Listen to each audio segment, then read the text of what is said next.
O Oscar 2016 foi histórico, afinal de contas, Leonardo DiCaprio, um dos melhores atores da sua geração, levou pela primeira vez a estatueta dourada. Também foi um ano bem disputado com grandes filmes, entre eles Mad Max e O Regresso, mas no final a academia ficou no conservador com Spotlight. Nesse novo vídeo do Cine7 aqui no YouTube, em novo formato, você vai conferir quais foram os meus favoritos daquela temporada.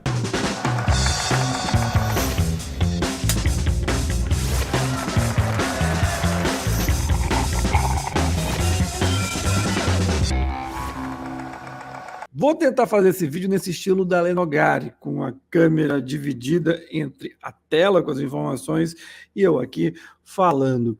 Para começar esse Oscar 2016, olha só, eu começo com melhor animação e tá aqui, é bom sempre destacar O Menino e o Mundo, do Ale Abreu, única indicação brasileira nessa categoria, um filme belíssimo, de fato, um dos grandes filmes nacionais da última década. Porém, competir com Divertidamente é cruel, né? É uma das melhores animações da Pixar, uma das mais criativas, que trabalha com personagens abstratos, que são os nossos sentimentos, e conseguem fazer personagens adoráveis, encantadores. Tanto é que a gente está vendo aí esse fenômeno de bilheteria que tem sido a continuação, muito por conta da nostalgia, da lembrança justamente desse primeiro filme. Acho indiscutível, uma vitória realmente disparada, era disparado melhor, ainda que é verdade também, além de O Menino e o Mundo, Anomalisa, belíssimo filme, Charlie Kaufman, mais uma vez um ótimo roteiro dele, mas Divertidamente realmente era bem melhor. Agora, em filme de língua não inglesa, O Filho de Saul, filme húngaro, ganhou, mas aqui talvez seja a questão amazônica e tal, mas fico com O Abraço da Serpente. Acho que é uma produção que tira muito daquele misticismo que existe em torno da Amazônia, foca demais nessa cosmogonia, nas relações do homem branco com o indígena e mergulha de fato nessa cultura dos povos originários daqui. Gosto demais, fotografia belíssima, e não é por ser em preto e branco apenas, né? Porque muitas vezes tem esse fetiche, é preto e branco, então é indicado ao Oscar, é lindo e maravilhoso. Não é sempre assim, mas nesse caso a floresta é captada como raras vezes a gente viu, e essa relação dos povos com a floresta é impressionante. Eu gosto demais de Abraço da Serpente, seria o meu vencedor, o Oscar iria para a Colômbia. Agora também destaque para Cinco Graças, belíssimo filme francês, pouco falado, diga-se, mas que gosto bastante.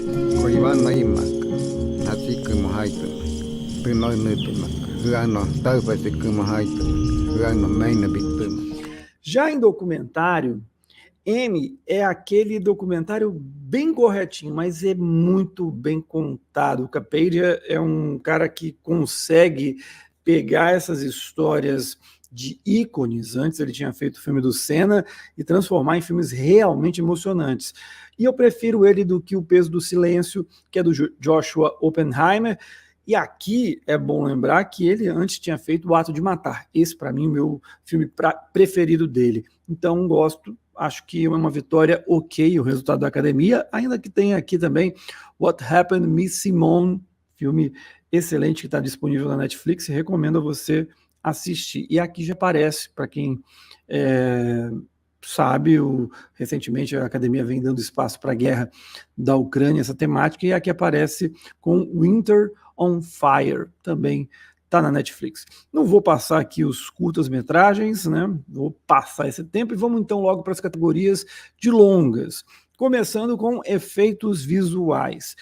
Olha, eu acho que Mad Max, O Regresso, Star Wars, Perdido em Marte, eles têm muito da ambientação dele, se valendo desses efeitos visuais, especialmente Star Wars, Perdido em Marte. Mad Max também um pouco, mas O Regresso são mais efeitos práticos, né, porque muito foi gravado em locação. Mas Ex Machina é uma vitória que eu acho bastante justa.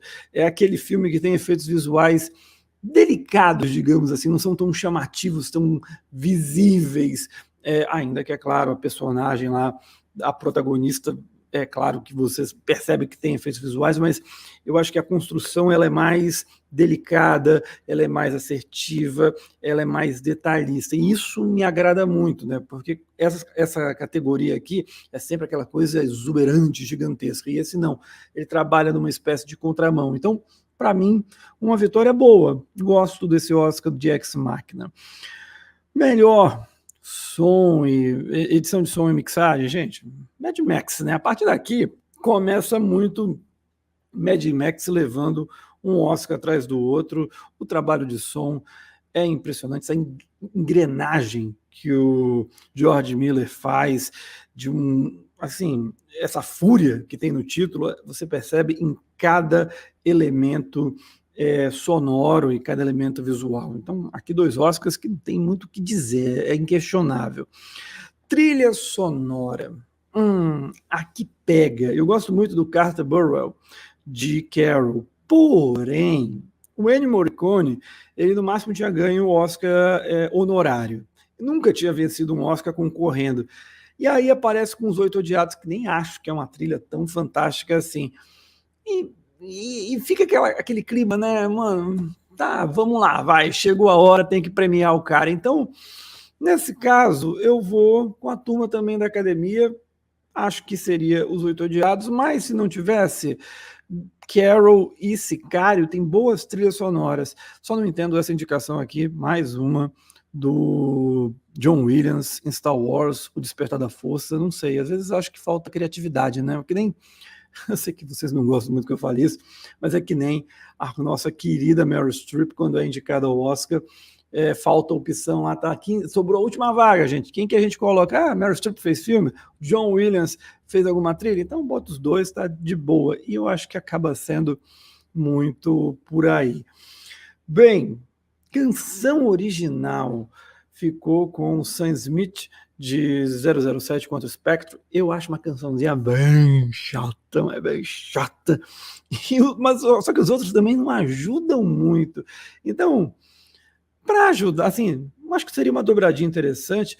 The Hunting Ground, com Diane Warren e Lady Gaga. Você daria o primeiro Oscar da Diane Warren, finalmente, e a Lady Gaga ainda vinha junto ali no pacote, enfim, seria bem épico. Eu prefiro mais, acho até a música, a apresentação no Oscar foi bem boa, do que a sonolenta canção do Sam Smith. Essa realmente eu não sei. Ali a academia estava em love, né, com 007, depois de Skyfall, resolveu premiar Spectre também. Acho um erro, mas enfim, foi a escolha deles. Maquiagem e penteado, novamente, não tem como, né, gente? Mad Max, Estrada da Fúria, aquele visual do ator Nicholas Huff, né, e todas as meninas também, né, muito bom. O Regresso também tem uma maquiagem interessante, e o Centenário que fugiu pela janela e desapareceu. Esse aqui é o filme, eu estava confundindo, deixa eu até só checar aqui, mas esse aqui é o filme que é o sueco, se eu não me engano. Exatamente, é sueco, exatamente. Eu estava confundindo com o do Jackass, mas aqui não tem como. Maquiagem também é de Mad Max. Mad Max de novo aqui também, em figurino, com a Jeanne Bevan, indiscutível. Acho que o peso dos personagens você pega muito ali pela roupa, mas a Sandy Powell de Carol e ela também, Cinderela, seriam boas opções. Gosto bastante, mas Mad Max aqui é indiscutível. Direção de arte, gente, direção de arte não tem nem o que questionar. Aqueles carros, caminhões, a própria cidade lá, onde grande parte do filme acontece. E os outros candidatos também, né? A Garota Dinamarquesa, Ponte dos Espiões, não tem nada demais. O Regresso vai, é uma boa. E o Perdido em Marte, ficção científica, enfim, não acho. Acho que aqui não tem como. Passando aqui para a montagem, não tem como, né? Toda aquela velocidade, a maneira impactante com que Mad Max engata a quinta e vai embora, te leva até o final, combinando também com o som, né? Montagem e som são setores integrados praticamente, é impossível. Eu acho que o ritmo de montagem de Mad Max é algo que deveria ser copiado por muitos filmes do cinema de ação norte-americano. E é uma aula para quem trabalha no gênero, além de ser um prêmio para uma montadora mulher, né? A gente tem muito da Thelma Schoonmaker, fala muito dela, mas a Margaret Sixel venceu merecidamente. Aqui também acho que se não fosse Mad Max com seu brilhantismo, eu gostaria também de, acho que seria interessante A Grande Aposta. O Hank Corwin faz um filme em que muito da ironia, do sarcasmo, tá ali, ganha uma dimensão muito grande pela montagem, mas Mad Max é o melhor. Fotografia, olha, de novo, aqui eu troco.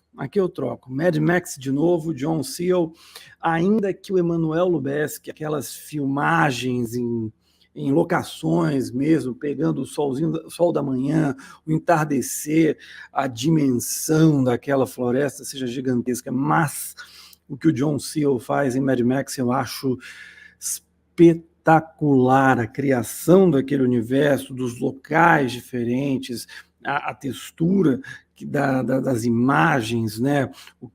O céu, dizem uma vez, né? Eu estava lendo que um diretor de cinema de fotografia que sabe enquadrar o céu, ele sabe fazer qualquer coisa, né?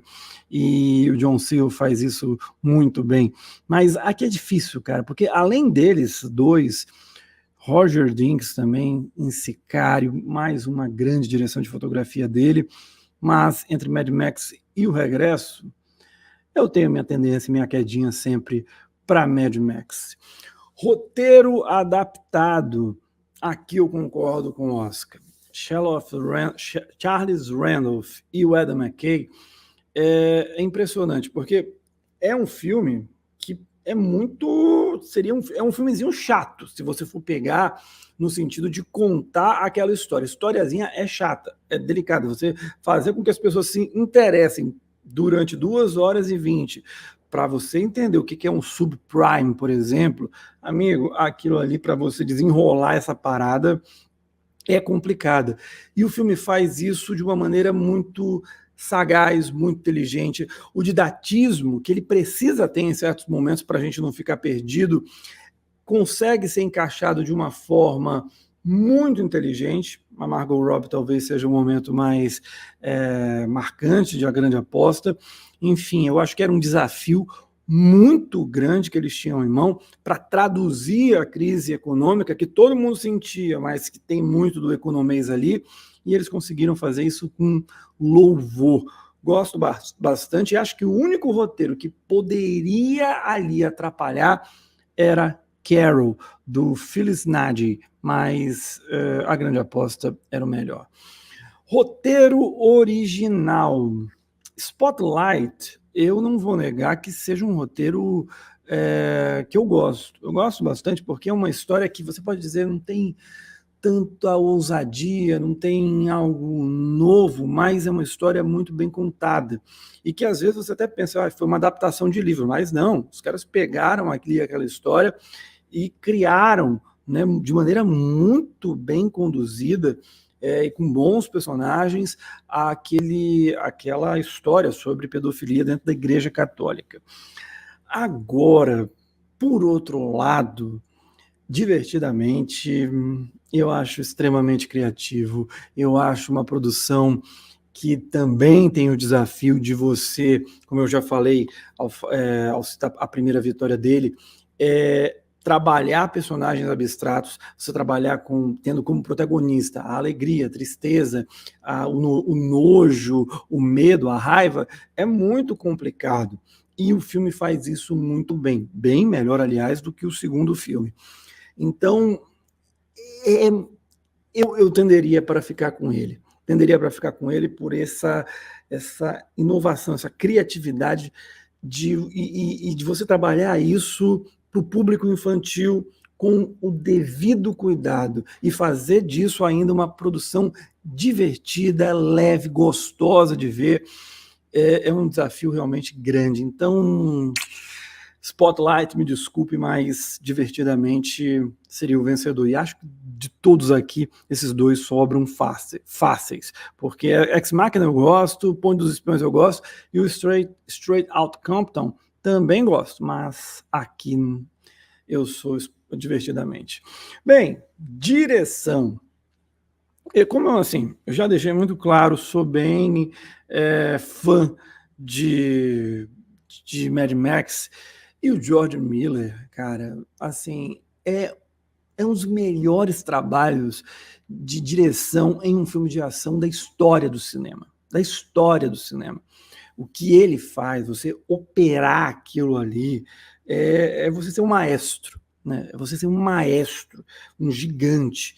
E ele faz isso muito bem. Parece até que os outros filmes do Mad Max, que eram grandes, foram grandes sucessos, são ótimas produções, mas são pouco perto do que ele faz. Aqui ele expande a coisa de uma forma impressionante.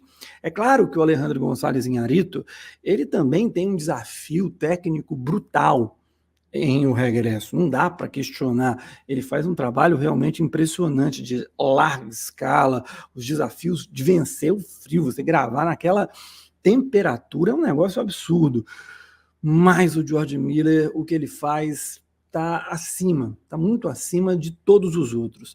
Então, é um dos aqueles erros, né? É você olhar para a academia e notar o quanto ela muitas vezes é atrasada. Ela demora a notar as mudanças, os grandes filmes, os grandes feitos, e vai para onde é mais óbvio, para onde as coisas apontam para um caminho mais tradicional, o que é uma pena. Acho que esse é um Oscar que, não digo que envelheceu mal, porque, de fato, o Alejandro González Iñárritu tem um grande trabalho, mas o George Miller transcendeu essa disputa e foi gigante.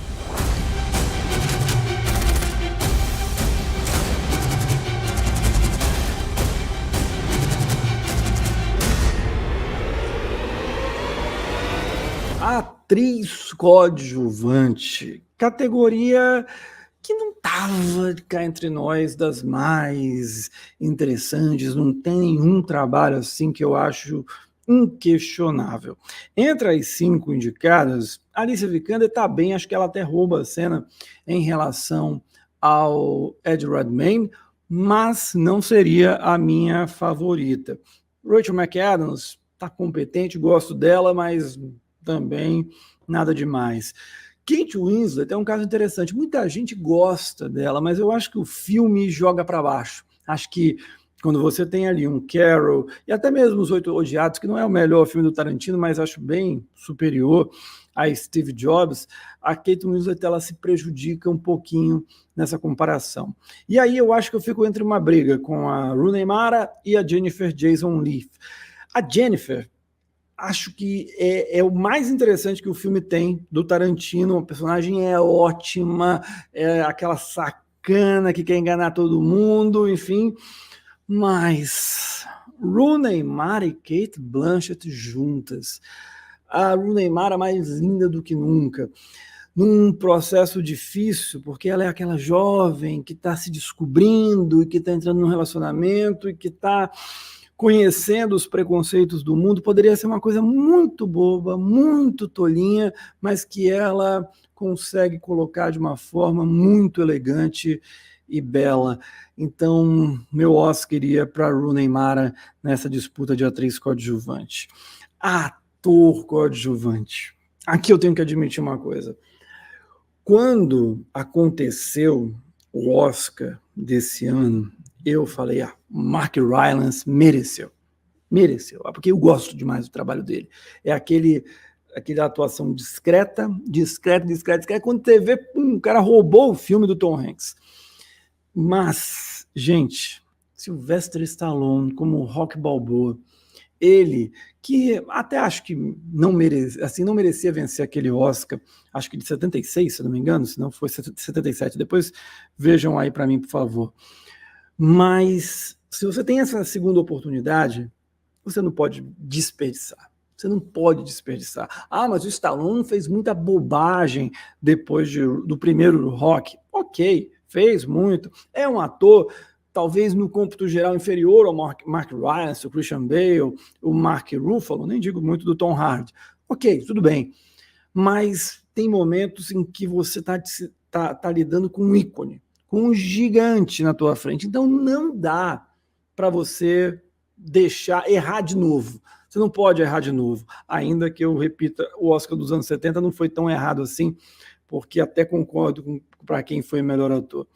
Mas aqui era a oportunidade de ouro do Stallone e eu acho que ele está muito bem em Creed. Deveria ter vencido o Oscar. Os outros três acho que estão abaixo. A disputa, de fato, acho que era justo ficar entre Stallone e Rylance, mas o Stallone merecia esse Oscar muito, muito pelo histórico, pela carreira dele, pela trajetória. See this guy here? That's the toughest opponent you're ever going to have to face. I believe that's true in the ring, and I think that's true in life. Now show me something. Melhor atriz. Bem, primeiro que Jennifer Lawrence, coitada, assim, adoro a Jennifer Lawrence, de verdade, gosto demais dela, carismática, linda, talentosa, mas não era para estar aí. Começo de conversa, não era para estar aí. Charlize Theron estava lá com o Mad Max, podia estar tranquilamente. Saoirse Ronan, não sei se é o nome dela, o jeito de falar, não sei, vai ser desse jeito mesmo. Brooklyn, filme ok, ela tá bem no filme, não nego, mas não, para mim, fora. Charlotte Rampling, gosto demais do trabalho dela, era o menor dos 5 filmes indicados, mas ela tá excelente, a cena final do filme é bárbara. Mas tem a Brie Larson, gosto também, acho que ela carrega, ela e o Jacob Tremblay, mas, gente, Cate Blanchett, talvez esse seja um dos grandes papéis da carreira dela, ali com Tar, que eu acho que é imbatível, mas é um dos grandes papéis da carreira dela, junto com Blue Jasmine, junto com O Aviador, Não Estou Lá, mas aqui é um filme que tem uma, como eu já falei, uma delicadeza que o Todd Haynes consegue trabalhar como poucos no cinema mundial, e ela, né, ela transmite o outro lado, né? Se a Rooney Mara é, de certa maneira, pureza, ela já é aquela pessoa que sabe de todos os males, de todos os problemas da homofobia, do preconceito, da sociedade, das pessoas se meterem na vida de uma pessoa, assim, porque não concordam com o relacionamento dela, o que é uma estupidez, né? Mas, enfim, é o mundo que a gente vive e continua vivendo até hoje. E a Cate Blanchett é impressionante. Ela tem uma força, uma grandeza em cena que mostra o quanto essa estupidez, né, desses preconceitos, eles são escancarados com a grandeza dela e como a Cate Blanchett, ela mostra isso. Eu acho um trabalho maravilhoso, gente. Para mim, indiscutível. Um Oscar que deveria ter sido dela. Mais um. O problema é esse. Eu gosto tanto de Cate Blanchett e Leonardo DiCaprio que não dá. Eu sempre, quando posso, dou o prêmio aos dois. There are no accidents. And everything comes full circle. Alguém falou de Leonardo DiCaprio por aí? Então, cá está ele de novo em Melhor Ator, o filme que, de fato, deu o primeiro Oscar da carreira dele. E aqui, assim, eu já premiei bastante nesse meu especial DiCaprio, até toparia abrir mão dele aqui, porém, não é uma lista das mais empolgantes.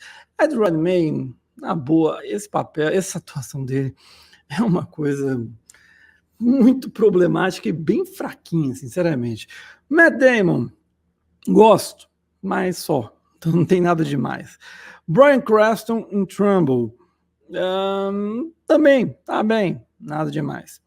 Michael Fassbender, mesmo problema, da Kate Winslet. Acho o filme abaixo. Ele tá bem também, mas não convence. Não consigo achá-lo tão espetacular assim, não sei, talvez seja o próprio Steve Jobs, do qual não tenho essa coisa de admiração profunda por ele, pode ser algo do tipo, mas não acho um grande personagem. Então, o DiCaprio, pela entrega, pelo desafio físico, você fazer aquele filme ali, em que ele é um cara que carrega o filme pela atuação corporal, né? É um filme que você percebe que não é o jeito que ele fala, não é a forma, no momento mais dramático, né, que ele dá um berro, nada disso. É o grunhido, é a maneira como ele pega na terra e vai se arrastando. É isso que faz o filme, essa caracterização corporal que ele faz, que é impressionante. É uma atuação excelente dele, não é a minha favorita, passar longe disso, mas diante desses outros 4, eu acho que ele sobrou tranquilamente. E aí eu acho até que ele nem precisaria não ter vencido nenhum Oscar até então. Eu acho que com essa concorrência aí ele ganharia fácil.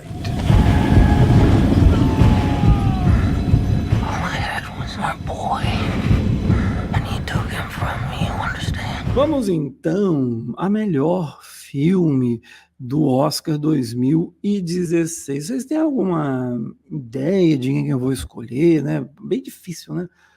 Gente, é claro que aqui, Mad Max, Estrada da Fúria, por tudo que eu já falei, o maior filme de ação da década passada, um dos maiores filmes do cinema americano desse século, facilmente.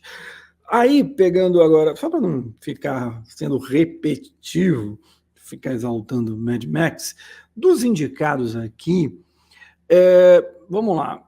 O Regresso, A Grande Aposta, eu acho também muito acima, então um patamar bem acima, são excelentes filmes, cada um dentro do seu gênero, um na comédia econômica, política, e o outro nesse cinema de ação também, numa escala bem diferente de Mad Max, né, mais calcada no mundo real, mas ainda não menos épica.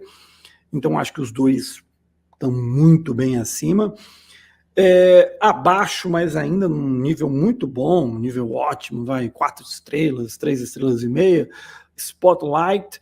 Gosto de Ponte dos Espiões, acho um filme até sóbrio, né, do Spielberg. Acho que ele está mais próximo, por exemplo, de Munique do que de outros filmes adultos que o Spielberg teve. Gosto demais, acho que o Tom Hanks e o Mark Ryan fazem uma dobradinha bem interessante, a história também eu acho forte, tem uma pegada interessante. Então esses dois também acho. Spotlight é aquilo, é um filme correto, mas muito bem contado, muito bem executado. É aquele cinema americano que é linear, início, meio e fim, tudo certinho, tudo no lugar, mas muito bem feito, bons atores, uma boa direção, uma história relevante. Então não tenho muito o que dizer. Gosto do filme, não acho que deveria ter vencido, aí é um pouco da caretice de Hollywood, mas está bem encaixado. E os outros 3, né, Brooklyn, Quadro Jack e Perdido em Marte, são bons filmes. Eu não consigo dizer aqui, tem uma porcaria, não tem nenhum filme. Acho que vai ter outras edições que eu posso falar isso tranquilamente. Bati aqui no computador, mas, por favor, me perdoem. Mas eu acho que tem outras edições que dá para dizer que tem um filme ou outro ruim. Mas eu acho que nesse caso aqui não. Acho que nesse caso são 3 filmes bons, mas que, lógico, nenhum memorável, né? Você tem coisas que, sim, de fato são... em Quarto de Jack, por exemplo, a dupla, Brie Larson e o Jacob Tremblay, mas de resto é tudo muito dentro da caixinha, tudo muito dentro do comum, merecidos as indicações, eu não tiraria, acho que nenhum deles, porque dá para colocar mais 2, e aí colocando mais 2, divertidamente, facilmente indicado. E talvez Ex Machina, não é um filme que eu acho maravilhoso, não, mas é um filme que, já que sobraram 2 vagas, tem 2 vagas disponíveis, ele poderia entrar sem problema algum. As the world fell, each of us in our own way was broken. It was hard to know who was more crazy. Me or everyone else.